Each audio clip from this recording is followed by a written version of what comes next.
एक शीर्ष अरबपति के रूप में जब उसने अपनी पत्नी को अपने पास आते देखा और अपनी पत्नी की हत्या करने के बाद वह तुरंत अपनी बेटी के कमरे में गया और जब बेटी कपड़े खोलने ही वाली थी तब उसने अचानक आवेग में आकर पत्नी और बेटी की बेरहमी से हत्या कर दी और बिना देखे सीधे अपने बेटे के कमरे में पहुंच गया।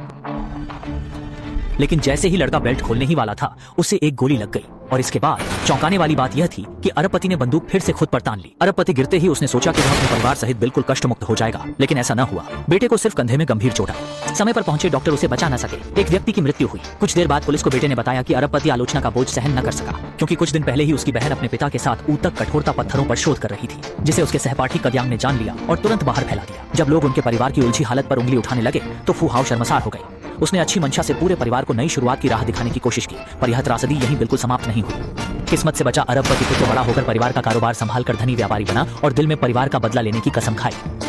और यह दुश्मन था वही कयांग जिसने पहले उनके पारिवारिक कांड का खुलासा किया था।